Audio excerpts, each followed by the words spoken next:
Hello, good evening and Salam Malaysia Madani. You're watching Malaysia Tonight with me, Nur Zamri. In our top stories, income eligibility limit for rumah mesra rakyat raised.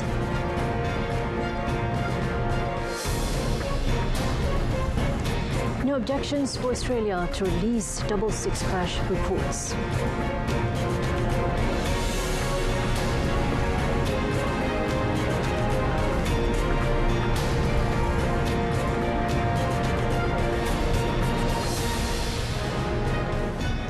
The household income eligibility limit to apply for Rumah Mesra Rakyat RMR under Syarikat Perumahan Negara Berhad SPNB has been raised from 3,000 per month to 5,000 ringgit per month. Local Government Development Minister Ngah Korming said this would open up more opportunities for the people to apply for the housing scheme. He said applicants can submit the applications online via the SPNB website and no more through agents. The process will be done transparently and there will be no more agents collecting fees.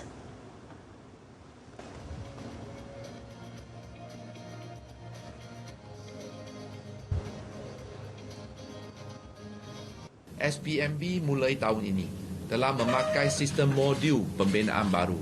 Okey, yang saya dapati rekod pembinaan rumah paling singkat, paling cepat boleh siap dalam tempoh 25 hari. 25 hari kira boleh siap satu unit rumah. 3 minggu saja. Sebab itu semua sempat untuk menyambut Hari Raya Aidilfitri.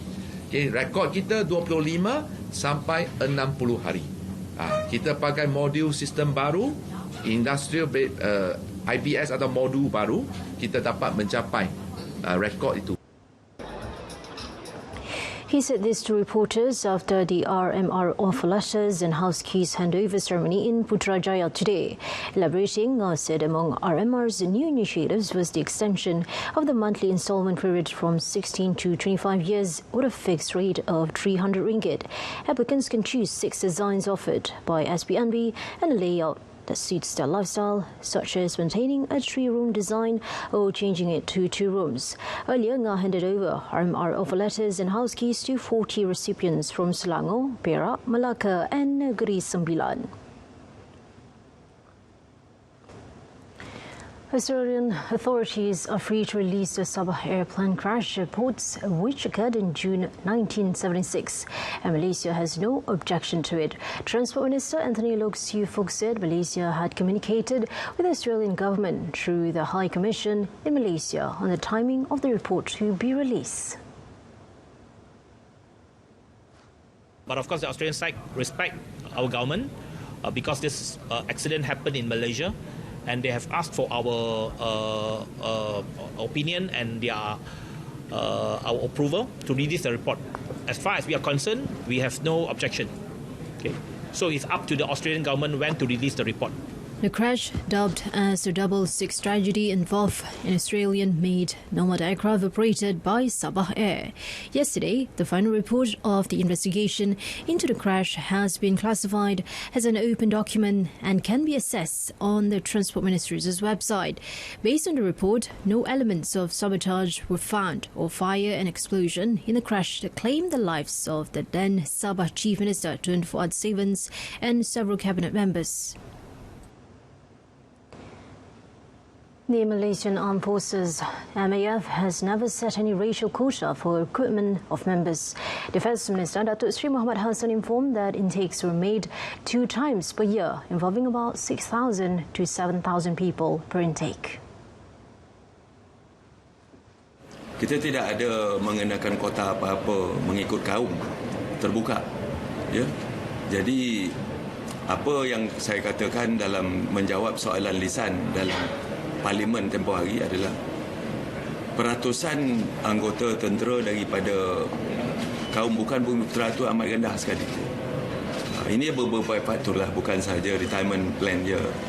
Tetapi boleh jadi kerana bagi mereka yang bukan bumi putera ini, mereka lebih nampak bahawa ada kerjaya-kerjaya lain seperti perniagaan yang memberikan banyak pulangan, yang memberikan banyak imbuhan. Itu ada kerjaya-kerjaya lainnya. Jadi bukan disebabkan oleh satu sebab kerana tidak ada retirement plan. He said this when asked to comment on the issue of low participation rate amongst non-Bumiputera people in MAF. Datuk Sri Muhammad informed that AMF has various plans to prepare for the personnel's full retirement. Furthermore, efforts are also being made to encourage non-Bumiputras to join MAF, such as online applications, as well as campaigns conducted across the country. The government is committed to helping the development and growth of the renewable energy industry in this country.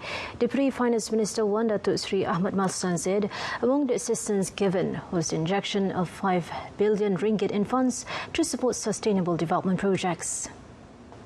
He said the government has also provided 2 billion ringgit in budget 2023 to support the green and sustainable energy sector, including financing projects or startups that use green technology or low carbon practices.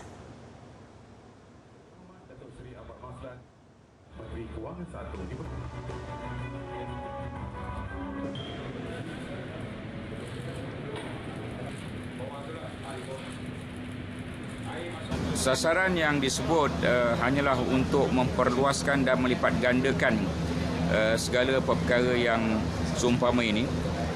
Stesen jenis kuasa hidro yang di bawah tajuk besar iaitu kelestarian alam sekitar.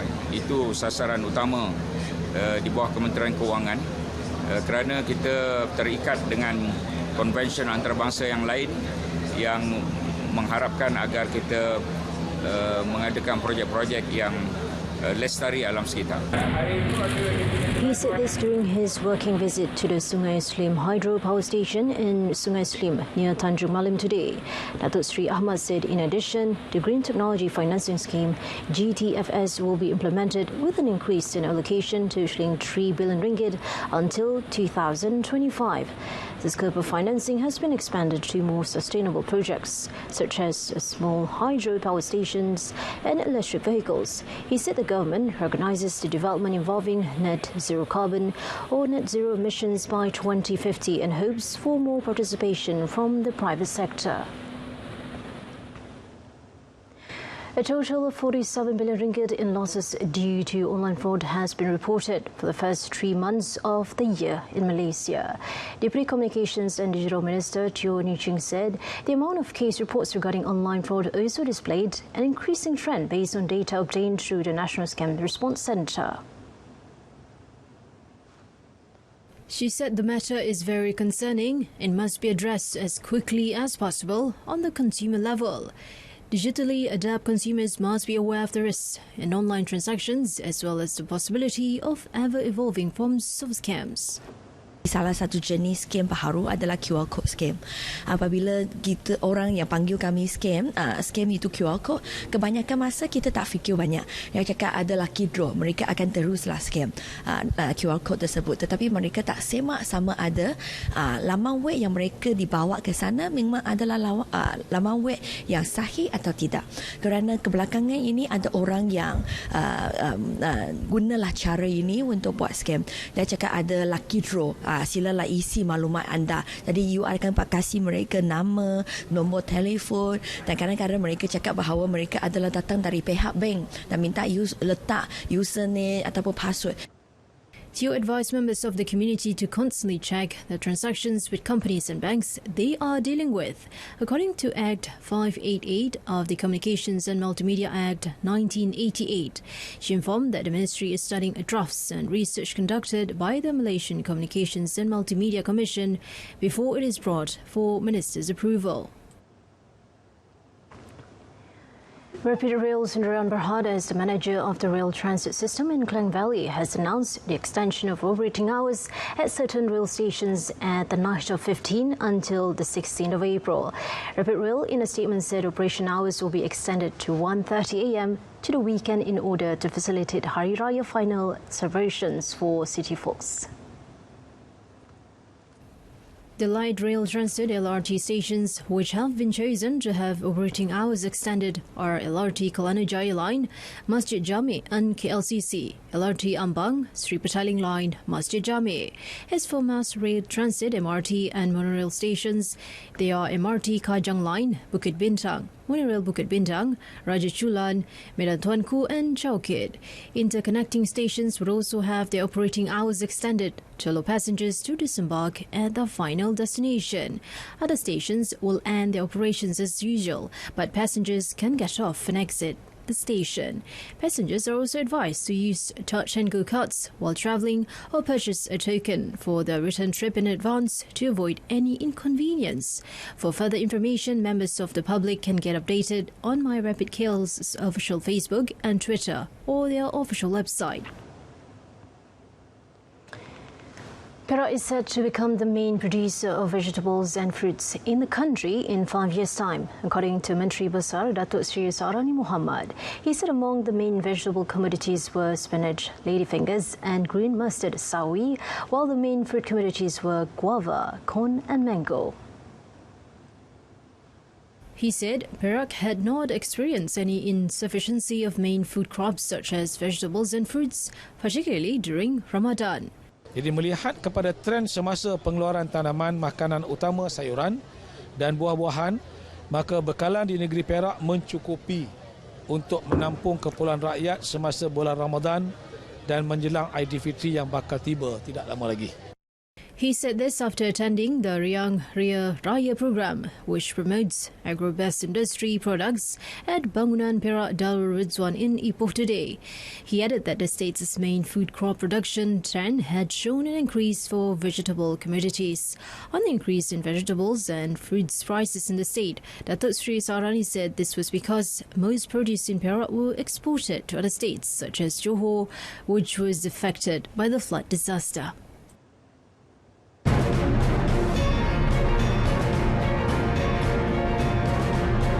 Still ahead, MMEA towards attempt to smuggle critic cigarettes worth more than 3 million ringgit.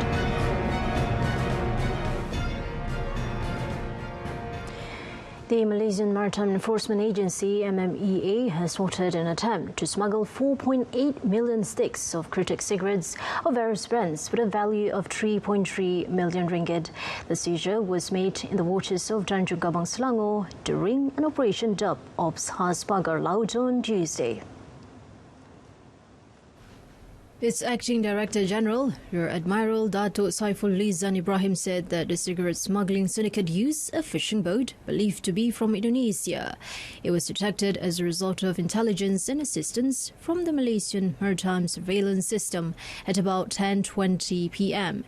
He said that the fishing boat, without a registration number, was detected moving suspiciously on a traffic separation scheme TSS route to Tanjung Gabang before fleeing after realising the presence of MMEA assets in the area. Malaysia juga tidak akan berkompromi dengan sebarang ancaman jenayah yang dilakukan di kawasan maritim negara.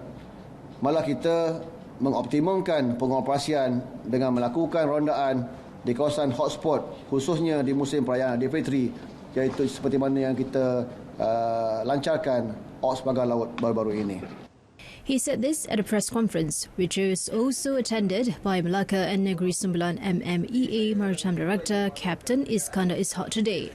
Datuk Saiful Lizan, who is MMEA Deputy Director General Logistics, said that as a result of an inspection of the fishing boat, his team found 455 large boxes filled with critic cigarettes of various brands. 6 engines were also seized in the boat used in the smuggling attempt, and the case is being investigated under the Customs Act 1967. A woman was found dead after she was believed to have stabbed herself in the neck with a knife in a room in Kampung Beris, Banjur. The 35-year-old woman was found in her home at around 6 p.m. last night, covered in blood, with a knife still lodged in her neck. The incident was found out by the victim's brother, Wan Muhammad Nasir Wan Mahadi, after climbing into her house and seeing the woman in her room, which was locked from inside. Saya ambil tangga, nampak dia ni dah. Keluar darah dah. Adik ambil tangga apa? Ni panjat tu tengok tu. Panjat tu nampak dia duduk dalam bilik. Dalam bilik. Dalam bilik nampak kan? Nampak ni darah habis dah lah. Di tubuh badan dia. Ni dah. Dalam 4 lebih lah. Betul. Meanwhile, the victim's mother, Zuraiza Ahmad, age 58, said she saw the victim take a knife from the house kitchen before entering her room. Prior to the incident, Zuraiza said the victim came to her and asked her to take care of the victim's baby as she wanted to talk on the phone with her husband. Metro District Police Chief Superintendent Muhammad Ismail Jamaluddin confirmed the incident and said investigations are being conducted. Former political secretary to former Malacca Chief Minister pleaded not guilty at the Sessions Court today to 12 counts of accepting bribes totaling 400,008,736 in 2017 and 2018. On the first count, Datuk Rosli Hassan, 52, was charged with accepting a bribe of 323,736 in the form of renovation work on the house belonging to his wife in Taman Pokok Mangga between May 2017 and February 2018. On 11 other charges, he was allegedly to have accepted bribes in the form of credit card payments totaling 85,000 ringgit between May and 19 October 2017. He was allegedly to have accepted bribes as an inducement to help a company secure contract to design and build a mosque, multi-purpose hall, shop lots and a garbage dump on lot 341 and 345, Mukim Bachak, with 5.28 million ringgit. The charge under Section 16 in Bracket A and Bracket B of the Malaysian Anti-Corruption Commission MACC Act 2009 carries a maximum jail term of 20 years and a fine of 10,000 ringgit or 5 times the value of the bribes, whichever is higher if convicted. Deputy Public Prosecutor Irwan Shah Abdul Samad prosecuted, while Rosli was represented by lawyer Azrul Zulkifli Stokes. Judge Elizabeth Paya said 16 May for remention. Raja Permaisuri Agong Tunku Azizah Aminah Maimunah Iskandariah today attended the World #Quran Hour 2023 program at the International Islamic University Malaysia UIAM. Her Majesty arrived at the Sultan Haji Ahmad Shah Mosque at 11:45 a.m. to participate in a program team humanizing the Ummah. The 8th edition of the World #Quran Hour today is being held physically after 3 years of having been only broadcast online and on television stations due to the COVID-19 pandemic. For this year's edition, Surah Al-Insan became the surah of choice. The event, with about 3,000 attendees, is held simultaneously around the world today on the 22nd day of Ramadan from 12 noon to 1 p.m. According to the organizer, Warisan Ummah Ikhlas Foundation, Surah Al-Insan was chosen to instill the values of humanizing the Ummah with 11 human characters of Al-Abrar, or virtuous people, as contained in the surah.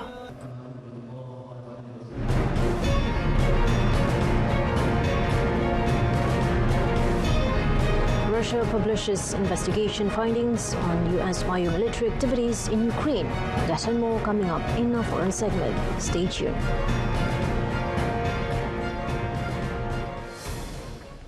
Australia's northwest region, home to the world's largest iron ore export hub, braced for the area's most powerful tropical cyclone in over a decade as a major port closed and streets turn quiet.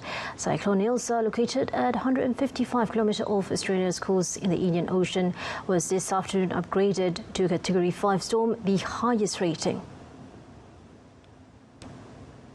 The Bureau of Meteorology said the storm is expected to make landfall later today or early on Friday, with winds of up to 315 km per hour at its core. The Weather Bureau said in its latest update that Ilsa could impact a 600-kilometre sparsely populated stretch from just north of Port Hedland eastwards to just south of tourist town Broome. Bureau of Meteorology Hazard Preparedness and Response Manager Jude Smith meanwhile said Elsa is expected to be the strongest system to hit the country's far northwest region since Cyclone George in 2007. The Weather Bureau issued a red alert for Port Hedland earlier this afternoon, where wind gusts up to 155 km per hour are expected. Its 15,000 residents, most of whom are mining company employees, were advised to seek shelter indoors away from doors and windows. Bahrain and Qatar have announced their decision to officially restore diplomatic relations as an achievement of the Bahraini-Qatari Follow-up Committee's second meeting at the headquarters of the Gulf Cooperation Council GCC General Secretariat in Riyadh, the Saudi capital. According to news release on the Foreign Ministry official websites of the two countries, delegations of the two countries led by the Bahrain Under-Secretary for Political Affairs and the Qatari Ministry of Foreign Affairs Secretary General reviewed the outcome of the first meeting. At the meeting, both parties decided to resume diplomatic relations between the two countries in accordance with the principles of the United Nations Charter and provisions of the Vienna Convention on Diplomatic Relations 1961. The Post also said the decision stems from the mutual desire to develop bilateral relations and enhance GCC integration and unity and respect for the principles of equality between states, national sovereignty and independence, territorial integrity and good neighbourliness. It was the latest development since the two declared their decision to sever diplomatic ties 6 years ago. At the 41st GCC summit in January 2021, the four announced the restoration of relations with Qatar. However, Bahrain and Qatar had not yet de facto restored diplomatic relations or exchanged ambassadors as a result of their inability to reach an agreement on some issues. Russia has published an outcome report on its probe into the activities of over 50 U.S. biolaboratories in Ukraine, which I believe is part of the U.S. efforts to develop a biological weapon in the name of anti-terrorism.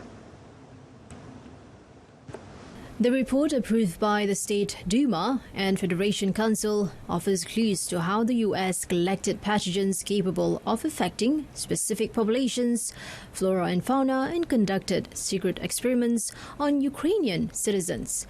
The U.S. biomilitary programs in Ukraine violate the UN Biological Weapons Convention and the international humanitarian law, Russia noted, saying it will send the report to other countries across the world to let the international community know the truth about U.S. biomilitary activities and the threats they pose. The report says U.S. has been expanding its biomilitary activities over the past few years, which are designed to develop a general-purpose, genetically engineered biological weapon that could make its foes suffer great economic losses. Russia's Ministry of Defense announced in March last year they had learned that the US had invested over $200 million to support biological experiments in Ukraine under the instructions of the Pentagon. Brazilian President Luiz Inácio Lula da Silva today began a China tour aimed at deepening ties with the world's second largest economy by attending the swearing-in of a political ally as head of a major multilateral development bank. Dilma Rousseff, a former leader of Brazil, was inaugurated as the president of the BRICS New Development Bank and DB in Shanghai this morning. Lula is set to meet the head of China's biggest electronic car maker, BYD, as well as a visit as a research center run by telecom giant Huawei later in Shanghai, before meeting his counterpart Xi Jinping in Beijing on Friday. Back in office from January after having led Brazil from 2003 to 2010, Lula is seeking to smooth relations with China after ties deteriorated under his predecessor, Jair Bolsonaro. Lula is seeking to reposition Brazil as a key player and deal broker on the international stage after 4 years of relative isolation under Bolsonaro. Lula and Xi are expected to discuss the Ukraine conflict, in which both hope to act as mediators, despite Western concerns that they are overly costly to Russian President Vladimir Putin. In a delicate balancing act, he is also seeking closer ties with the United States, Brazil's second biggest trade trading partner. His visit with Xi comes after a high-profile White House meeting with President Joe Biden in February.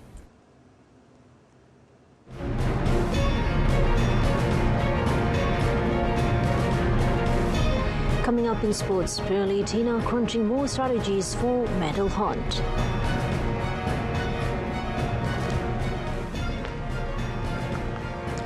The country's leading women's doubles team of Tina and Tina will pack in more strategies on the court in the pursuit of a medal at the 2023 Badminton Asia Championships BAC from the 25th to 30th of April in Dubai, United Arab Emirates, UAE. Pearly said the lack of strategy up their sleeves on court is the main factor that makes it difficult for the pair to maintain a consistent streak at any tournament. She said it is important to have more strategies to get ahead of opponents. Elaborating further, Pearly also admitted that lapses in communication with her partner was another factor to blame for the lukewarm run lately. However, the 23-year-old shuttler born in Kedah further noted that she has improved on her deficiencies in training since returning from tournaments in Europe recently. In April last year, Tina failed to advance to the semi-finals after they were defeated by the Japanese pair of Yuki Fukushima, Sayaka Hirota, 21-14, 19-21, 16-21, at the 2022 BAC tournament held in Manila, Philippines. Britain and Ireland would host the most watched European Championships yet if a joint bid to stage Euro 2028 is successful. The 10-stadium bid, formally submitted to UEFA on Wednesday by the 5 football associations, was described in a joint statement as low risk, high reward. The joint bidders say a record 3 million tickets would be available, with an average stadium capacity of 58,000, with 80% of ticket holders being able to arrive by public transport. The 5 associations drop plans to bid for the 2030 World Cup to focus on the Euros, following a feasibility study that analysed the economic impact and estimated cost of hosting major international tournaments. A successful bid for the Euros would generate cumulative socio-economic benefits of up to £2.6 million for the host nations, according to the bid. Europe's soccer governing body, UEFA, has said that automatic qualification as hosts will not be guaranteed if more than 2 countries submit a joint bid. Turkey also submitted its bid for 2028 and 2032 on Wednesday, its 6th successive attempt to host the Euros. In the Champions League, defending champions Real Madrid handily beat Chelsea 2-0 in the Champions League quarter-final first leg this morning.